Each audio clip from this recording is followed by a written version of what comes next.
Graças a Deus, um pastor em nossa família, e assim nas férias ele vem para Minas Gerais. Isso, agora ele vem para Minas Gerais, e nas férias eu vou para Niterói. Aí quando eu chego em Niterói, ele me aproveita, né? Lá em Niterói eu prego, ele fica sentado. Aí quando ele vem aqui, o que eu faço? Eu me vingo, não é verdade? Então aí eu aproveito também. Essa é nossa família, né? Então, quando o reverendo Paulo está aqui em nossa casa de férias, eu gosto de levar ele à praia. Minas Gerais, imagina. Lá eu vou à praia, mas aqui não tem praia, né? Ele só tem a igreja mesmo. Então, eu aproveito para a gente poder ouvi-lo e, graças a Deus, como ele é um ministro fiel do Senhor, eu confio a ele essa oportunidade. Seja bem-vindo, reverendo Paulo. Deus te abençoe entre nós. Amém.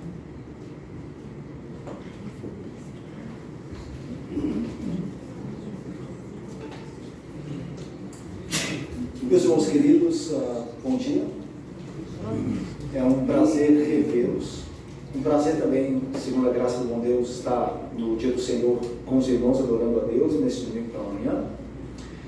O reverendo Clãos nos apresentou aqui, como sempre faz, de maneira amável. Nós temos passado alguns dias na casa dos nossos familiares, eu e minha esposa Daiane.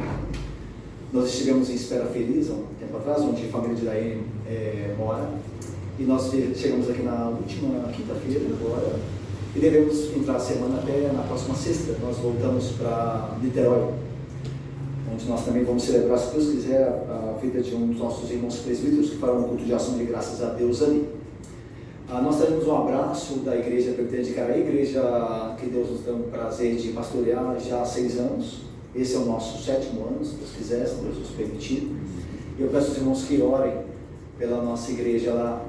Nossa igreja tem sido muito abençoada por Deus, assim como vocês aqui também, pela graça dele, o tem sido. E nós pedimos então aos irmãos que se lembrem de suas orações ali por nós, nosso ministério, e pelos irmãos amados da Igreja Presbiteriana de Caraí. Paulo, pessoal. Por favor. Meus irmãos, eu peço licença ao reverendo Paulo, porque eu ia fazer, após o abraço às crianças, a oração das crianças, mas eu me esqueci, mas eu não gostaria que ninguém fosse para sua casa sem lembrar-se disso. Naturalmente ele não sabe disso, eu estou falando com vocês, mas a cidade da Iene e a minha nora, a cidade de Espera Feliz, no Espírito Santo, como também todas, a partir de Belo Horizonte, né, para o lado de lá, nós temos sido afligidos pela chuva, né? Naturalmente a chuva não veio para nos afligir, não, veio para nos abençoar, mas dadas as nossas circunstâncias humanas, a gente está vendo o que está acontecendo aqui em nossa região, para o norte de Minas e para o sul do Espírito Santo. Então eu queria pedir aos irmãos que orassem fervorosamente por essas regiões, pelos irmãos. Temos igrejas que têm sofrido muito, irmãos nossos que perderam também muitas coisas.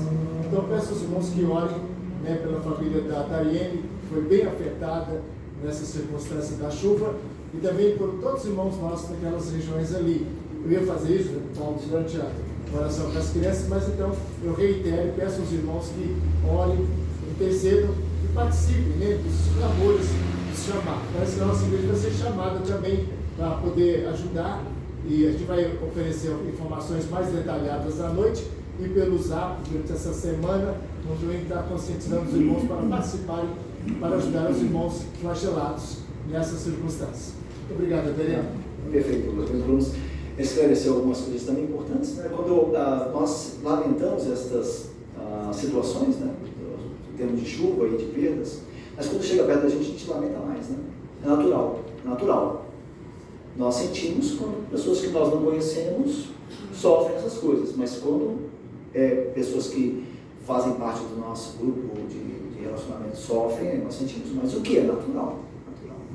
E aí a família de minha esposa teve alguns parentes que passaram por perdas, né? Mas graças a Deus, Deus os guardou em vida, que é o mais importante. E Deus tem consolado eles também lá, e os irmãos lá de Espera Feliz, também da igreja lá. Então, como diz o reverendo Clãos, nós oramos confiados de que Deus tudo sabe, né? E tudo faz segundo lhe apraz para o bem do seu povo e a glória. Meus irmãos, vamos então ao que nos interessa, que é a exposição da Bíblia, da Palavra de Deus essa manhã, no Evangelho de Lucas, no capítulo de número 22. Por favor, irmãos, abram sua Bíblia ali. Evangelho de Lucas, capítulo de número 22, irmãos, por favor. Nós temos feito lá na nossa igreja a exposição do Evangelho de Lucas, E aí, uma vez que nós agradecemos o convite do pastor da igreja, Reverendo Cleómenes, para nos dar a graça de trazer a mensagem de Deus esta manhã, eu pensei, por que não compartilhar o que eu tenho compartilhado já com a minha igreja lá, com vocês aqui nesta manhã, que nós sejamos edificados por esse texto das Sagradas Escrituras, de Lucas capítulo 22, do versículo 1 até o versículo de número 13. Então, os irmãos acompanhem comigo a leitura, por favor. Eu farei a leitura, os irmãos atentem aí para o texto da Sagrada Escritura. Diz assim o texto, Lucas escreve assim: estava próxima a festa dos pães asmos, chamada Páscoa. Preocupavam-se os principais sacerdotes e os escribas em como tirar a vida de Jesus, porque temiam o povo. Ora, Satanás entrou em Judas, chamado Iscariotes, que era um dos 12. Este foi entender-se com os principais sacerdotes e os capitães sobre como lhes entregaria Jesus. Então, eles se alegraram e combinaram em lhe dar dinheiro. Judas concordou e buscava uma boa ocasião de lhe entregar sem tumulto. Chegou o dia da festa dos pães asmos, em que importava comemorar a Páscoa. Jesus, pois, enviou Pedro e João, dizendo: ide preparar-nos a Páscoa para que a comamos. Eles lhes perguntaram: onde queres que a preparemos? Então lhes explicou Jesus: ao entrardes na cidade, encontrareis um homem com um cântaro de água, segui-o até a casa em que ele entrar, e dizei ao dono da casa: o mestre manda perguntar-te, onde é o aposento no qual hei de comer a Páscoa com meus discípulos?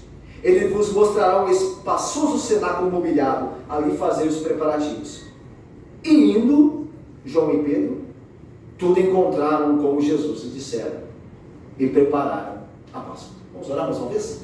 Ó Deus santo e bendito, fala-nos por meio da tua palavra lida, ó Deus. Instrua-nos pelo teu Santo Espírito, ó Pai. Ilumina nosso entendimento, nosso coração, para que creiamos no teu Filho, em todas as circunstâncias.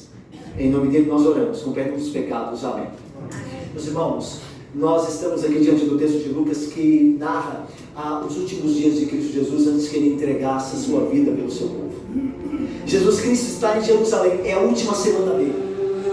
E se aproxima a Páscoa pela qual ele veio ao mundo. Ele é o Cordeiro de Deus. Ele é a realização de tudo que o Antigo Testamento já prefigurava nos animais sacrificados na Páscoa, que foi instituída durante a saída do povo de Israel do Egito. É chegado o grande momento pelo qual Cristo veio ao mundo, para que ele entregasse o seu corpo, fosse partilha do seu sangue derramado, como o cordeiro sem mácula, perfeito, como oferta perfeita pelos pecados do povo de Deus. Lucas começa a narrar esta última semana a partir do capítulo 19, quando Jesus entra triunfantemente em Jerusalém, quando os homens ali o saudavam: bendito é o rei que vem em nome do Senhor, paz no céu e glória nas maiores alturas. E Jesus então dá entrada àquela última semana, onde na sexta-feira ele entregaria o seu corpo à morte para salvar os pecadores. Naquela semana, Lucas, ele descreve a oposição pública dos fariseus, dos saduceus, dos principais sacerdotes a Cristo Jesus. Jesus, naqueles dias daquela semana, estava todos os dias daquela semana no templo, ensinando sobre o reino de Deus, sobre o Evangelho. Mas ali no templo mesmo, ele era de fato confrontado com os seus inimigos, que lhe faziam perguntas, tentando ver se o apanhavam em alguma coisa, em algum erro. A primeira pergunta que levantam no capítulo 20, está narrado, Lucas narra, é a questão do tributo. Eles chegam a Jesus e dizem: a quem devemos pagar tributo? É lícito dar tributo a César? E Jesus diz: de quem é o rosto na efígie, na moeda? De quem está aí gravado o rosto? Aí os homens que o interpelavam respondem: de César. Aí Jesus diz: então dai a César o que é de César e a Deus o que é de Deus. E então eles se calaram. Depois os saduceus vêm até Jesus, já em outro momento, tentando ver se o apanhavam em alguma resposta errada, e perguntam acerca da ressurreição, dizendo: uma mulher foi casada com um homem, este homem morreu, o irmão cumpriu o levirado, tomou a mulher como esposa, mas este também morreu. Então 7 homens da mesma família tomaram a mesma mulher. Quando na ressurreição dos mortos, de que marido ela será esposa, se os 7 a tomaram? E Jesus então responde: no céu não se casam, nem se dão em casamento, são porém como homens, mas Deus é um Deus de vivo. Os saduceus não criam na ressurreição, os irmãos se lembram. Aí Jesus diz: Deus é um Deus de vivo, não um Deus de mortos. Aí cita a passagem do Antigo Testamento: eu sou o Deus de Abraão, Isaac e Jacó. Quando Deus cita isso no Antigo Testamento, Abraão, Isaac e Jacó já tinham partido desta vida. Mas Deus não diz: eu fui o Deus de Abraão, Isaac e Jacó. Ele diz: eu sou o Deus de Abraão, Isaac e Jacó. Ou seja, Abraão, Isaac e Jacó estão vivos na minha presença. Eu sou o Deus dele. E eu não sou o Deus de mortos, eu sou o Deus de vivos. E assim ele cala os saduceus também. E ele cala todos os opositores. Mas veja, embora calados os opositores desse confronto público contra Jesus, nessa última semana, eles não estão inativos, eles estão calados, os inimigos de Cristo, mas não inativos. E Lucas nos revela isso no início do capítulo que lemos. Veja aí o capítulo de número 22. Estava próxima a festa dos pães asmos, chamada Páscoa. Preocupavam-se os principais sacerdotes e os escribas em como tirar a vida a Jesus, porque temiam o povo. Meus irmãos, Lucas nos diz que está próxima naquela semana a festa da Páscoa, chamada também de pães asmos. Israel, no seu calendário religioso, festejava algumas celebrações dadas por Deus no Antigo Testamento. E duas dessas celebrações estão aqui: Páscoa e a festa dos pães asmos. Aqui Lucas diz que a festa dos pães asmos era chamada Páscoa. Por que Lucas diz isso? Na verdade eram festas distintas. A Páscoa era uma festa e a festa dos pães asmos outra festa. Mas Lucas junta porque ao terminar da celebração da Páscoa, no dia seguinte começava a celebração da festa dos pães asmos, que durava uma semana. Era uma festa junto da outra. A festa da Páscoa foi instituída lá em Êxodo. Lá em Êxodo, no capítulo 12, a Páscoa é instituída, onde a família reunia-se para comer o cordeiro pascual, que colocava-se o sangue na frente das portas para que o anjo vingador de Deus não entrasse no Egito. Ali comemora-se no 14º dia do mês de Nissan, que no calendário civil de Israel era o 7º dia, melhor, 7º mês, mas a partir do calendário religioso, naquela instituição em Êxodo, no capítulo 12, agora era o primeiro do mês, é o primeiro mês do calendário religioso, era o 7º do calendário civil, mas na comemoração de Êxodo passa a ser o primeiro do calendário religioso, o mês chamado mês de Nissan. E no 14º dia desse mês, um cordeiro era tomado e imolado para ser celebrada a Páscoa. Então era celebrada a Páscoa, e no crepúsculo da comemoração da Páscoa, no final daquele dia, começava-se no dia seguinte a comemoração da festa dos pães asmos, que não poderia haver na casa, vocês se lembram bem do relato lá de Êxodo, não poderia haver na casa do israelita nenhum fermento. Daí a ideia de pães asmos, pães sem fermento. O fermento era retirado da casa. Nós sabemos que no Novo Testamento os fermentos simbolizam o pecado nesse contexto. O pecado deve ser retirado para que o cordeiro pascual seja celebrado, para que Cristo seja de fato celebrado, para que haja participação com Cristo. O pecado deve ser abandonado. Essa é a ideia do Êxodo. Então, da comemoração da Páscoa e do pães asmos. Mas por causa dessa ligação de datas, muito próximo à Páscoa da festa da outra, Lucas diz que as duas se fundiram numa só. Por isso que ele diz: estava próximo à festa dos pães asmos, que é a chamada Páscoa, porque aconteceu nos mesmos dias. Então eram de fato consideradas uma só festa.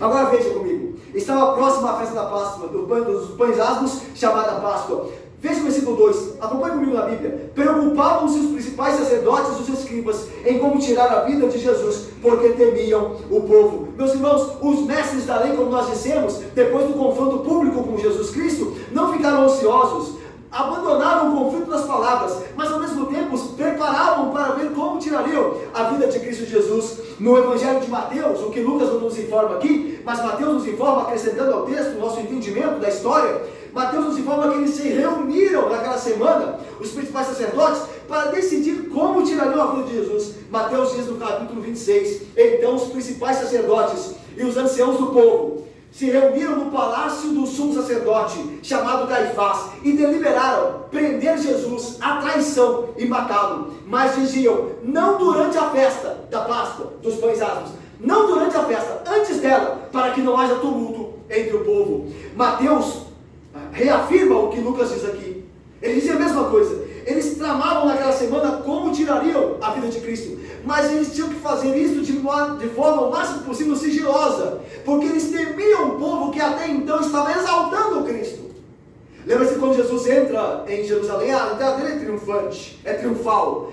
Hosana o que vem em nome do Senhor, liberta-nos, porque entendia o povo. Jesus era um libertador político, um rei que se sentaria no lugar de Roma e expulsaria aqueles inimigos. Então o povo estava de fato extasiado com a presença do Cristo. As suas palavras de fato comoviam, influenciavam o povo. E os fariseus sacerdotes percebiam essas coisas. Eles sabiam que se publicamente colocassem as mãos de Jesus, o povo iria contra, o povo clamaria pela sua libertação. Por isso eles tramavam traí-lo, apanhá-lo através de uma traição, através de uma forma que ninguém soubesse, para que então evitasse um tumulto. Os estudiosos creem que naquela época da Páscoa, cerca de 100 mil pessoas estavam aos redores de Jerusalém, dentro da cidade também. Uma quantidade enorme de pessoas naqueles tempos, para uma celebração. E eles temiam o povo, para que o povo, no sentido do povo, se rebelar contra os sumos sacerdotes e os escribas, porque estavam prendendo Jesus. Eles queriam fazer isso em segredo. E agora Lucas nos informa da possibilidade que, segundo a providência divina, foi criada para que Jesus fosse entregue. O Lucas, o evangelista, inclui a pessoa de Judas. Veja no versículo 3. Olha o versículo 3. Ora, Satanás entrou em Judas, chamado Iscariotes, que era um dos 12. Este foi entender-se com os principais sacerdotes e os capitães sobre como lhes entregaria Jesus.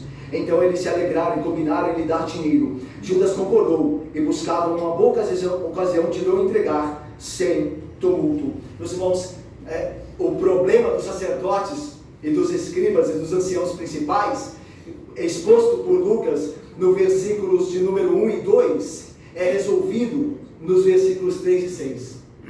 Eles querem colocar a mão em Jesus, mas não sabem como. E eles têm que fazer isso sem tumulto, porque eles temiam o povo. Agora Judas aparece. E Judas é a resposta perfeita para o emblema, para a questão, a dificuldade que enfrentam os sacerdotes e os principais anciãos para colocar a mão em Jesus. Judas é um dos 12. Se alguém pode entregar Jesus sem tumulto, é um dos seus. E é por isso que Lucas coloca aqui. Ele está mostrando que o plano, a trama dos sacerdotes começa a aparentemente ganhar a certeza de que é possível fazê-lo através da pessoa de Judas. O texto, como nos informa, nos diz que Satanás entrou em Judas, que era chamado Iscariotes, e um dos 12. O texto é terrível a descrição.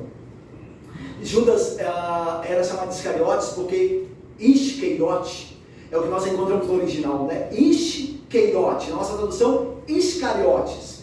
Queirote é uma cidade do sul de Canaã, próxima de Judá. Então, dentre os discípulos de Cristo, os apóstolos, talvez Judas fosse o único judeu de Judá, próximo da região do sul. A maioria deles era da Galileia, eram discípulos da Galileia. Judas era um judeu, era próximo de Judá, a cidade de Queirote. Daí o Ish, Queirote, o Ish é homem em hebraico, Ish é homem em hebraico. Juntando o nome da cidade, Queirote, Iscariotes, homem de Queirote. Daí Judas chamado homem de Queirote. Mostra de onde ele veio, qual era a cidade dele. E Judas era um dos discípulos mais habilitados em termos de cultura, em termos de preparo cultural e intelectual, porque ele era um tesoureiro do grupo. E para você colocar, você não vai colocar o seu dinheiro na mão de qualquer um desentendido, ok? Você não vai eleger ministro da fazenda, pelo menos não deveria, né? Talvez já tenha acontecido. Mas alguém que saiba do que está fazendo. A ideia de Judas é que ele era um dos cultos, ou certamente o mais culto entre os discípulos, a pessoa mais intelectualmente preparada. Ele era o tesoureiro do grupo. Era o dinheiro que ficava com ele. Você não vai entregar o dinheiro na mão que você não governa. Daí mostra que Judas era tão hipócrita. Ele fingia tão bem o cristianismo dele que nenhum dos discípulos desconfiava dele. Tanto que deram o dinheiro na mão dele. Então, veja como a hipocrisia, veja como os falsos ídolos podem estar muito bem guardados na nossa vida, ao ponto que as pessoas que vivem conosco não desconfiaram. Mas Cristo sabia como nós veremos, como a Bíblia nos informa. Lucas ainda informa mais, diz que Judas era um dos 12, que era a informação que ao invés de dar virtude a Judas, de adornar a vida de Judas, pelo contrário, mostra a vileza do seu ato. Ele era um dos 12, um dos apóstolos escolhidos, um daqueles que deviam amar a Jesus Cristo e servi-lo de todo o coração. Ele era um dos 12, irmãos. A igreja não deveria se escandalizar quando dentro da igreja aparecem pessoas fazendo o oposto do que Cristo ordena. Não deveria se escandalizar. A igreja se entristece, mas escândalo. Um dos 12. É natural esperar dentro da igreja pessoas que não sejam crentes. Não deveria ser assim, mas acontece. Ele era um dos 12.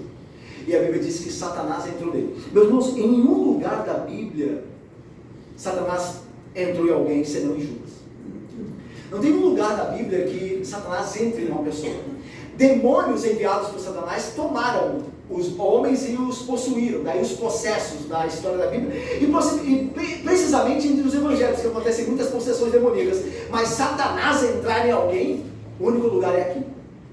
E veja só, Satanás entrou em alguém que era um dos 12. Talvez ninguém desconfiasse que Judas poderia ter um problema tão grave quanto esse. E Satanás entra ele. Aliás, é o que João diz também. O Evangelho de João nós encontramos. E após o bocado ter comido o pão, imediatamente entrou em Judas Satanás. Então Jesus disse: o que tem para fazer, faz-o depressa. João e Lucas são harmônicos aqui. Satanás entrou em Judas. E é interessante, meus irmãos, e aqui nós de fato devemos lembrar que a inimizade ou a oposição de Satanás para com a obra de Cristo e a pessoa de Cristo não pode ser ignorada. Satanás é um agente ativo para contra Cristo Jesus e contra o Evangelho da Graça. Desde Gênesis 3,15 nós vemos Satanás se opondo.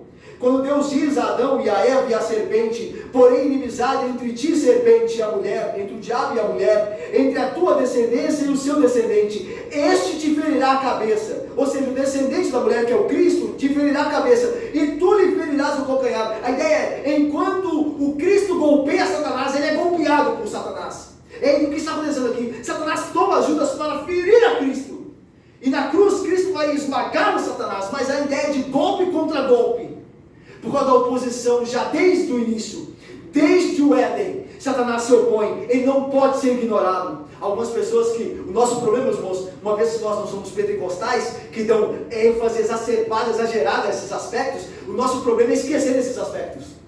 O nosso problema, o nosso perigo é ir para um ceticismo, é não crer em diabo, não crer em demônio, nada é espiritual. Tudo é questão de um problema mental, ou um desvio de caráter. Não, Satanás está envolvido em tudo isso, irmãos.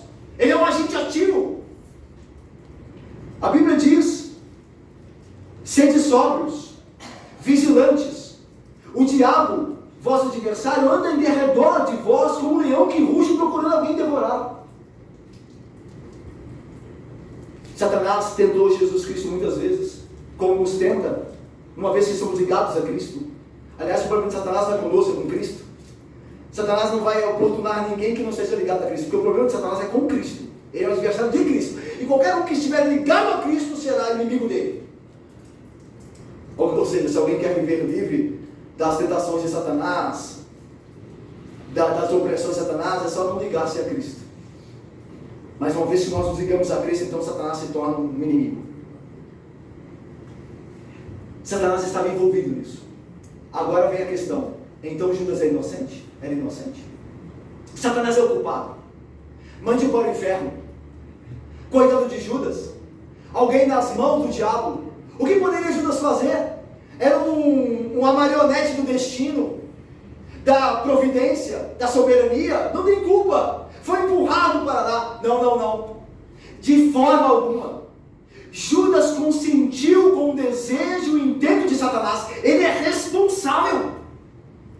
Tanto que a Bíblia diz, no texto que nós citamos de Pedro, diz assim: sede sóbrios e vigilantes. O diabo, vosso adversário, anda em redor de vós como um leão que ruge alguém devorar. Resistir firmes na fé. O que Judas não fez. A ordem é: existe o diabo, existe a tentação, existe de fato o intento de usá-lo, sim, mas nós podemos resisti-lo, nós devemos resisti-lo. Paulo diz em Efésios: não deis lugar ao diabo. Judas deu lugar ao diabo, é responsável. Embora o diabo estivesse ali agindo por meio de Judas, em Judas, mas Judas permitiu, ele deu lugar ao diabo. Tiago 4 diz: sujeitai-vos, portanto, a Deus o que Judas não fez, mas resistiu o diabo, e ele fugirá de vós. Judas não resistiu. Todos esses textos da Bíblia nos mostram que nós temos responsabilidade de resistir o diabo. O diabo usa homens, mas os homens que não lhes resistem, aqueles homens que não lhes resistiram, esses homens aqueles a quem o diabo usa. Por isso são responsáveis diante de Deus. Portanto, Satanás é ativo? Sim. Nós somos por isso desculpáveis? Não. Nós temos responsabilidades. Nós devemos resistir o diabo. O que Judas não fez. Então Judas era culpado pelo que fez. Foi com desespero para o lugar que ele era próprio, para o inferno. Se Judas não fosse culpado, Deus não tinha enviado Judas ao inferno. Mas Pedro, no discurso dele, Atos, diz: este foi para o lugar que lhe era próprio, referindo-se ao inferno. Judas era tão culpado como Satanás. E ambos são lançados no inferno, tanto Judas quanto Satanás. Mas olha o que esse Judas fez, esse que deu brecha a Satanás e foi usado por Satanás.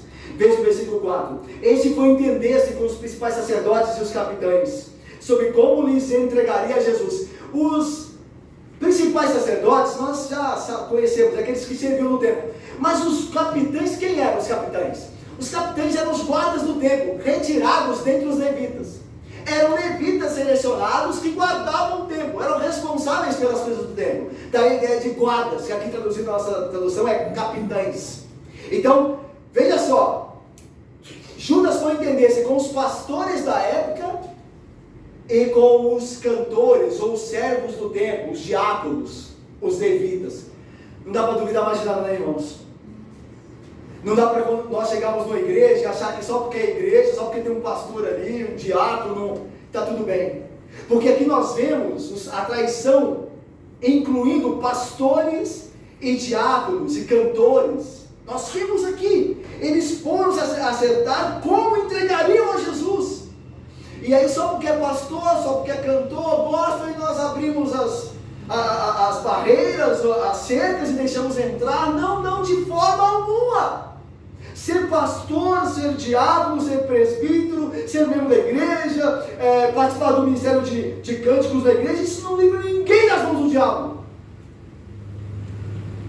Todos eles estavam combinados em como poriam a mão em Jesus e acabariam com a sua vida. Veja quem estava vendo isso, irmãos. Não é gente de fora da igreja, não. É gente de dentro da igreja. Mas veja mais.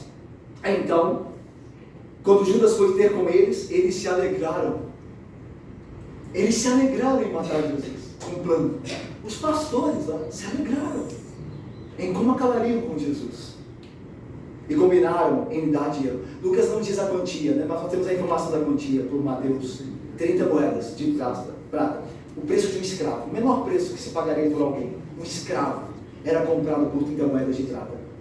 E por 30 moedas de prata, então, foi combinado que Judas o traz. É interessante que o texto, nenhum lugar da Bíblia diz o porquê Judas traiu Jesus. O que levou o entendimento de Judas a considerado digno de traição. Não diz, sabe por que não diz, meus irmãos? Porque para o incrédulo tudo é motivo. Para o incrédulo, qualquer coisa basta para que ele não ame a Jesus. Tem gente que vem à igreja, vai à igreja, e está esperando só aparecer a primeira coisa para ele ir embora. Para ele ter um motivo de ir embora. Primeira coisa. E vai aparecer. Pode ficar tranquilo que vai.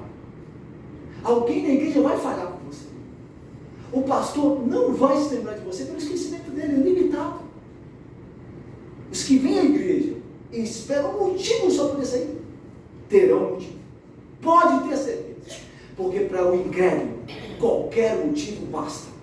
Talvez por isso nós não tenhamos revelado o que levou Judas até Jesus. Cobiça, dinheiro certamente, era um ladrão, roubava o que na bolsa era lançado. Quando viu que Jesus seria entregue, não seria um rei, um governante ali civil, vou abandonar isso, vou ganhar um dinheiro. Talvez, mas a Bíblia não diz. A Bíblia não diz.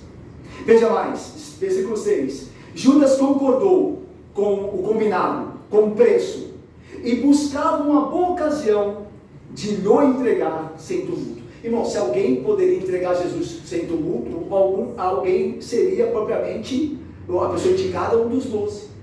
Tanto que nós vemos que depois os outros evangelhos nos ajudam a ver que Judas sabia onde Jesus estaria naquela noite, no jardim do Getsemane, porque era comum que Jesus passasse ali com os discípulos. Então Judas sabia, ninguém melhor que Judas, ou um dos 12, para entregar Jesus sem tumulto. Olha, eu sei onde ele vai estar à noite. E lá estarão poucas pessoas, os seus discípulos, os seus apóstolos. Não haverá tumulto ali. Nós conseguiremos colocar as mãos nele. Então Judas estava pensando em como entregar Jesus sem tumulto. Agora a cena é deixada por Lucas. É como se você estivesse vendo um filme e a cena muda.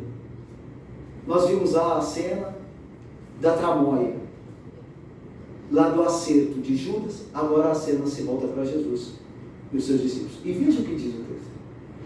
Chegou o dia da festa dos pães ázimos, em que importava comemorar a Páscoa. Aqui a ideia é que é o final do 14º dia. Está chegando a tarde desse dia. Lembra que o dia do judeu é contrário ao nosso, não é diferente.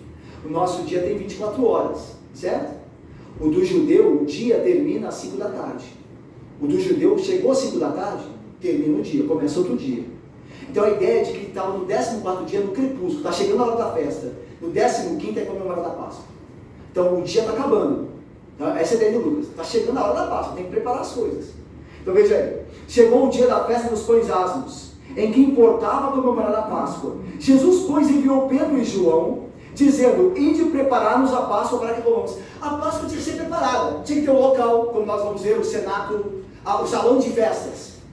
Tinha que ser mobiliado. Se não tivesse mobília, tinha que arranjar. Que eram os divãs grandes, compridos, onde os judeus se deitavam para comer. Lembra-se que o judeu, na mesa dos judeus, naquele tempo era baixa, então eles mais comiam deitados, né, apoiados em um divã, e comiam. Então a casa, o cenáculo tinha que ser mobiliado. Tinha que preparar o cordeiro, tinha que arrumar o cordeiro para ser imolado no crepúsculo do 14º dia, do 14º dia melhor. O cordeiro tinha que ser imolado, tinha que ter um cordeiro. Tinha que comprar ervas amargas, através das quais também comemoravam o vinho, os pães altos, tinha que preparar as coisas. Aí Jesus envia Pedro e João: olha, vamos preparar as coisas para que nós celebremos a Páscoa. E veja o texto. E eles lhes perguntaram, versículo 9: onde queres que a preparemos? Onde nós vamos prepará-la? E agora veja a resposta de Jesus. Então lhes explicou Jesus: ao entrar na cidade, encontrareis um homem com um cântaro de água. Segui-o até a casa em que ele entrar. E dizei ao dono da casa: o mestre manda perguntar-te, onde é o aposento no qual hei de comer a Páscoa com meus discípulos? Eles mostraram o espaço do cenáculo mobiliado, ali fazer os preparativos. Até aí. Jesus diz assim, é interessante, Jesus já tinha feito algo semelhante. Quando ele vai entrar em Jerusalém, ele está aproximando-se de Jerusalém, descendo no Monte das Oliveiras, e ele pega um dos seus discípulos, alguns dos seus discípulos, e diz assim: olha, ide na minha frente, e vocês vão encontrar um jumentinho amarrado. Soltai-o. Quando vocês estiver soltando, homens perguntarão a vocês o que vocês farão com ele. Aí vocês responderão a esses homens: o Senhor precisa do jumentinho, e levarão. E aconteceu estritamente o que Cristo tinha dito. E é interessante isso, porque Cristo é Deus. Ele sabe tudo o que está acontecendo. Ele sabe tudo o que acontecerá. Daí a ideia dele enviar: olha, vocês encontrarão um homem com um cântaro, andando com um cântaro de água, vocês vão seguir. Quando vocês seguirem esse homem, vocês entrarão na casa do dono da casa e perguntarão não ao homem com o cântaro, mas ao dono dela, onde que está o local onde o mestre vai celebrar. Ele vos mostrará o lugar. Jesus tem controle e domínio sobre tudo. E agora vejam, mas antes eu vou me segurar um pouquinho. Antes, vamos aos símbolos. Aqui, Pedro e João, vocês vão até a cidade. Lá vocês verão um homem segurando um cântaro de água. Seguiu. Mas por que esse sinal? Um homem com um cântaro de água. Irmãos, esse sinal era sui generis. Era um singular. Porque homens não andavam com cântaros de água. Os que andavam com cântaros de água eram as mulheres. As mulheres carregavam cântaros de água. Então isso aqui era um sinal fácil de ser reconhecido. Um sinal singular. Vocês entrarão e verão um homem com um cântaro de água. Vocês vão seguir isso. E quando eles vão entrar na casa, vocês vão entrar. E vocês encontrarão o dono da casa e perguntarão para ele. E eles vos mostrarão o cenáculo. Aí, o cenáculo, na época, era o segundo andar de uma casa, de uma construção. O segundo andar era o cenáculo, chama o cenáculo. O segundo andar de uma construção. Geralmente era um salão de festas. E nesse caso aqui, já mobiliado, porque Jesus diz, lá eles te mostrarão um cenáculo, eles te mostrarão um cenáculo mobiliado, porque já estava tudo preparado. Talvez Jesus já estivesse combinado com ele. Não com o homem do cântaro da água, mas com o dono. Mas ele tem tudo sob o controle. A ideia é essa, Cristo tem sob o controle de todas as coisas. E agora entra o ponto. Enquanto Judas está traindo Jesus, enquanto Judas acha que Jesus não está sabendo de nada, Lucas nos mostra que ele tem tudo sob o controle. Isso aqui é maravilhoso, irmãos. Enquanto Judas está traindo Jesus, reunido com os principais sacerdotes, Jesus tem todas as coisas sob o controle. Ele sabe o que vai acontecer futuramente. Ele não foi alvo de um complô que o pegou de surpresa. Ele já sabia disso. E por que ele permitiu? Porque ele veio para isso. Ele veio para ser entregue.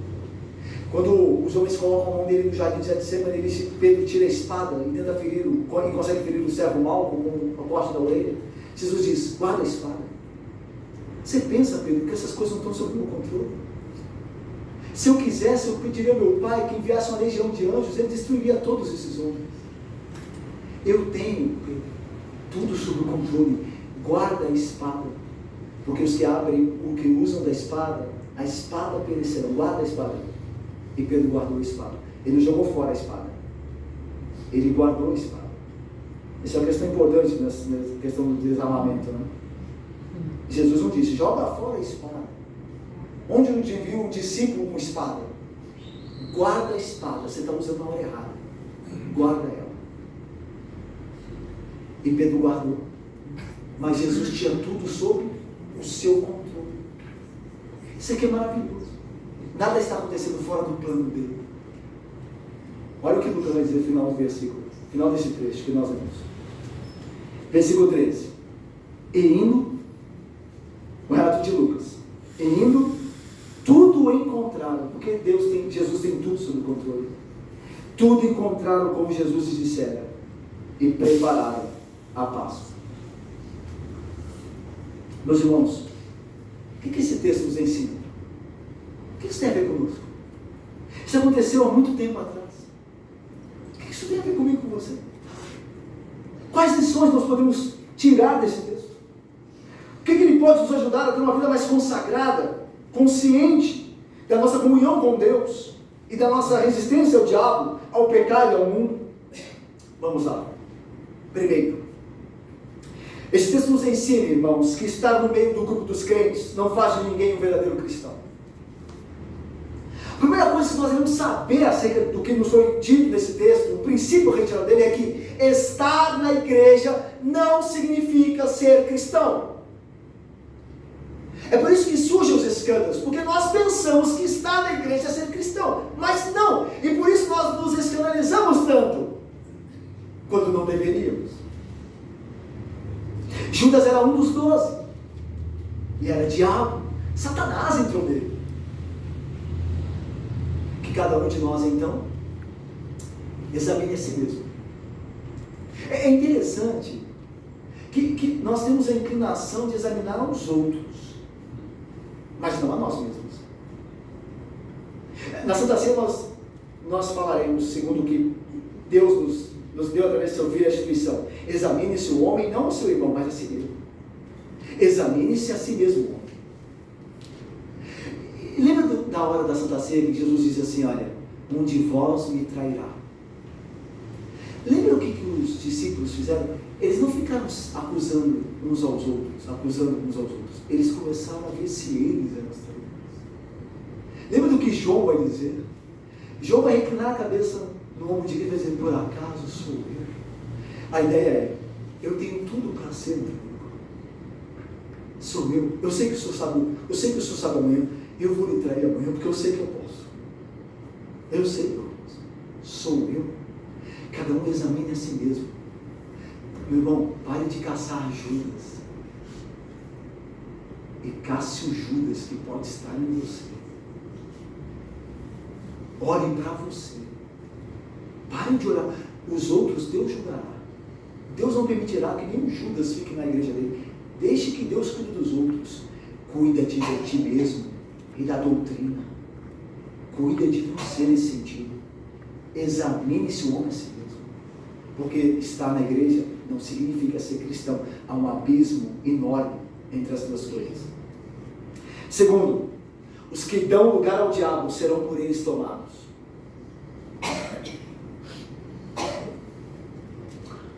Teve há um tempo atrás um pastor presbiteriano que nós conhecemos que foi denunciado por pedofilia. Abusava dos próprios sobrinhos. Um pastor que, meus irmãos, acima de qualquer suspeita. A igreja tratou isso como deve ser tratado.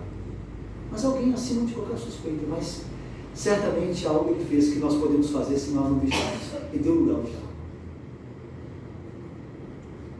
E quem der lugar ao diabo será tomado pelo diabo. O nosso problema é que nós achamos que brechas não fazem grande diferença. Que pecados pequenos não destruirão nossa vida. Deus diz que destruirão. E tudo que Deus diz vai se cumprir.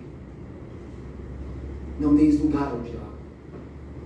Porque os que deram lugar ao diabo foram tomados por ele. E Judas teve parte no ministério apostólico. Pedro vai dizer isso em Atos.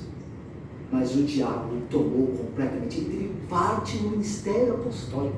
Ele fez sinais e prodígios. Ele proclamou o evangelho. Pessoas creram pelo testemunho de Judas. Mas por fim o diabo tomou completamente. Terceiro, o homem é responsável por suas escolhas diante de Deus. O diabo usa e possui pessoas. Mas o homem é responsável diante de Deus. Ninguém coloque a culpa no diabo.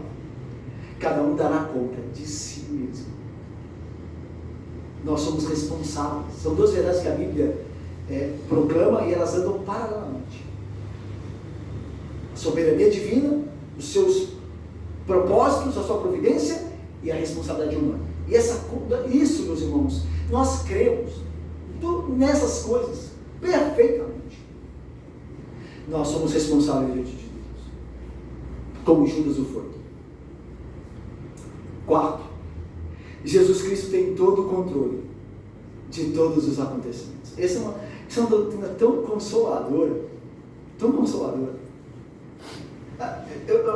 Nós estamos falando lá na igreja sobre isso, e a gente lembrando que a gente tem uma tendência natural por causa da nossa queda, de nos preocuparmos com o que as pessoas podem fazer conosco, né? Então, se a gente vê alguém cochichando, olhando pra gente, logo a gente pensa que está falando sobre da gente, estão planejando alguma coisa, sabe? Jesus Cristo tem controle sobre essas coisas. Se nós cremos em Deus como nós dissemos crer, Deus nos guardará dessas tramóias. Nós não precisamos nos preocupar nem viver a custo dessas coisas. Querendo saber o que falaram de nós, ou o que estão tramando, ou se alguém quer nos prejudicar. Nada disso. Porque o Cristo bendito controla essas coisas. Nada nos acontecerá. Nenhum infortúnio vai nos acontecer se Ele não quiser que aconteça. Ninguém vai conseguir ter vantagem sobre nós se Ele não tiver um propósito santo para a nossa vida através disso. Se aconteceu, se alguém nos traiu, se fomos feridos, é porque Ele tem um propósito santo, como Ele tinha para com o seu Filho. Nós não precisamos viver escravos dessas coisas.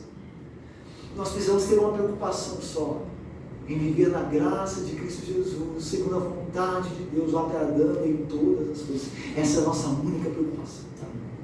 Do resto Deus cuidará, aquele que controla todas as coisas, aquele que nem o fio do cabelo da nossa cabeça cai sem que Ele diga caia. Ele tem controle sobre tudo. Por fim, confiar no decreto de Deus não exclui prudência. É interessante isso no final do texto, porque Jesus, Ele diz ao Pedro e João que eles devem ir e encontrar um homem com cântaro, seguir o homem, falar com o dono da casa. Por que Jesus não abriu logo? Olha, é o tal lugar que nós vamos cear. Por que Ele não falou assim, tal lugar, a endereço é tal? Porque Jesus não queria que Judas soubesse antes da hora. Jesus ainda tinha que cear com seus discípulos. Ele ainda tinha uma última palavra com eles. Está dando para entender? Olha, eu confio que Deus tenho controle sobre a traição de Judas.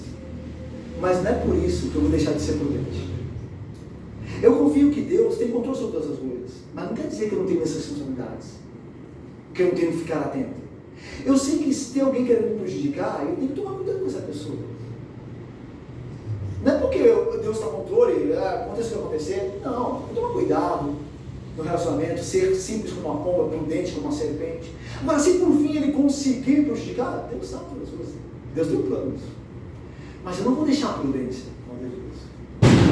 Irmãos, se fosse no Rio de Janeiro, tu não está sendo correto. Ainda bem que estou em Belo Horizonte, né? Mas voltando aqui, meus irmãos, confiar em Deus não exclui prudência, ok? Confiar em Deus não exclui a nossa responsabilidade, tomar cuidado com as pessoas com quem nós relacionamos, no lugar que nós vamos. Tudo isso faz parte da nossa responsabilidade. Embora, em tudo isso, Deus está sob o controle. Mas o controle inclui a nossa prudência. Deus controla todas as coisas para o nosso bem, e nisso ele inclui a bênção de nos dar prudência no agir. Que Deus abençoe e nos guarde. Amém.